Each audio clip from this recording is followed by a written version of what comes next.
Opa, boa tarde, terça-feira está no ar mais um Jogo Aberto Regional. Obrigado pela sua presença aí do outro lado. A gente por aqui começa falando de futebol. Vamos falar do Esporte Clube Taubaté, que ontem, com o novo técnico Edson Vieira, fez o segundo treino junto com a equipe e tá vindo coisa diferente aí. Mas, para poder dar tudo certo no Esporte Clube Taubaté, segundo o Edson, vai precisar mesmo, da matemática. Será que ele é bom nisso? Vamos ver. No Joaquinzão, a fase ruim ofusca o brilho do Taubaté. As caras são de poucos amigos. E há mesmo motivos para fechar o tempo. Com apenas 6 pontos, o time é o 18º colocado no Paulistão da Série A3 e corre o risco de rebaixamento. Contratado há 2 semanas como esperança de gols, Lelo passou em branco nos 3 jogos que disputou. Oportunidade a gente tem tido, só que o que está faltando é um pouco mais de calma, né? Eu acredito que agora os próximos jogos a gente tem trabalhado para isso, para poder sair do branco. Né? Mas os jogadores ainda tentam não deixar a bola cair. A gente tem esperança ainda porque temos condições de sair dessa situação. E a esperança ganhou reforço. Edson Vieira assume a vaga de técnico com a missão de exorcizar o fantasma da segunda divisão. Primeiro, a conversa. Depois, é no grito que ele pede raça aos jogadores. Nós precisamos ajeitar a casa, né? Precisamos ver o alicerce da casa, como é que tá, que não tá bom, né? E começar aqui de trás. A gente tem que ir ajeitando o time da melhor maneira possível. Eu tenho problemas de expulsões, tenho problema de lesão. O clube só tem um lateral hoje, só conta com um lateral.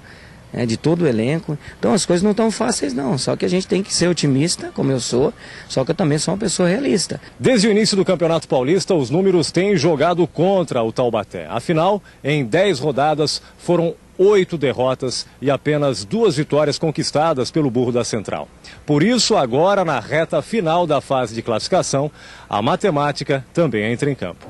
E para fazer as contas, convocamos a professora Maura Dias. Segundo ela, o ideal seria o Burro vencer todas as partidas. Mas a campanha reduz a praticamente zero essa possibilidade. E agora, o que ele tem que fazer então para não cair?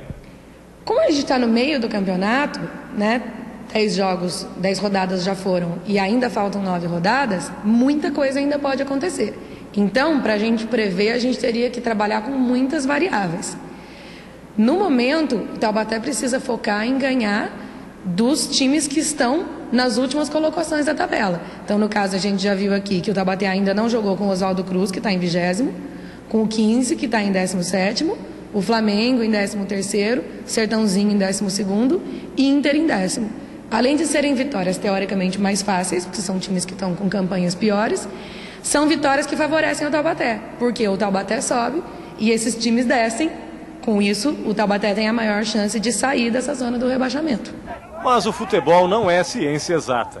Mesmo assim, Gilcinho, recuperado de uma contusão na coxa, quer voltar a somar contra a Inter de Limeira. A Série A3 é uma série que precisa realmente se doar, precisa ter pegado, então é isso que vai tentar passar aí para que a gente assimile e consiga colocar isso dentro do campo. Eles vão se multiplicar então?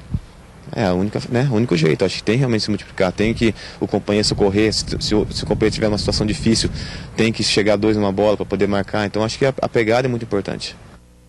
Resumindo, é marcar e fazer gol. Antônio Carlos, boa tarde.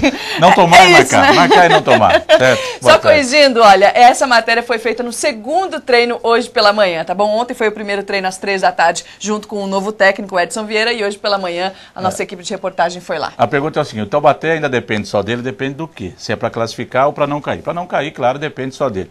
A matemática, a professora Maura aí foi correta, ela falou de 2 adversários do Taubaté que estão em pior situação. O Lanterna, que é o Oswaldo Cruz, já foi o Tabuão, e depois tem ainda o 15 de Jaú. São 2 jogos que o Taubaté tem pela frente. Os demais que ela falou, os times estão à frente do Taubaté, a começar agora pela Inter de Limeira, que é o primeiro desafio do Edson como técnico do Taubaté. O jogo será quinta-feira lá no belo estádio Limeirão, o Major Levi Sobrinho lá em Limeira.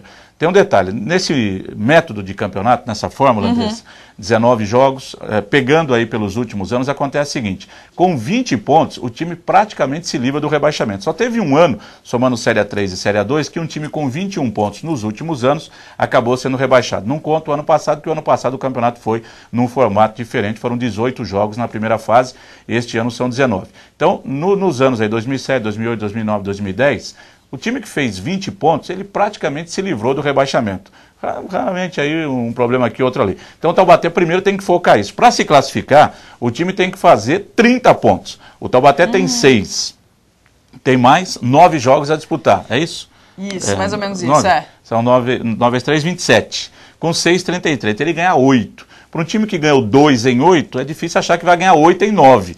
Então, em termos de classificação, eu acho que a água já passou e não dá mais para encarar. Tem que pensar em fugir do rebaixamento e realmente somar o maior número de pontos possível. E nessa hora, pesa, o Fabinho falou, o Gilcinho falou, tem que correr mais, tem que se dedicar, e a bola pesa, fica, sabe, mais difícil, o jogador sente.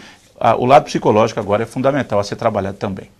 Boa sorte ao Edson Vieira Ao e Burrão. também ao Burrão. Pedrão adora o Por Burrão. completo, Põe é. o Burrão, Pedrão, vamos sacudir. Muito bem, agora a gente vai falar de uma coisa que não é muito agradável não. Nessa segunda-feira, o ex-jogador de futebol Fabinho Fontes foi preso acusado de abusar sexualmente de uma menina de 5 anos em São Paulo. Revelado pelas categorias de base do Corinthians, Fabinho teve atuação de destaque no Taubaté. Em 1998, ele foi o líder da equipe vice-campeã do Campeonato Paulista da A3, sendo o artilheiro do campeonato naquele ano. Ele foi preso em flagrante e encaminhado para o CDP de Sacomã da capital. Notícia triste. Faz parte do futebol também. Imagens dele aí, e ele estava jogando na equipe Master do Corinthians. É um fato realmente lamentável, terrível. Cara? A gente vai para um rápido intervalo, daqui a pouquinho a gente vai falar muito mais de futebol, basquete, para você aqui no Jogo Aberto Regional.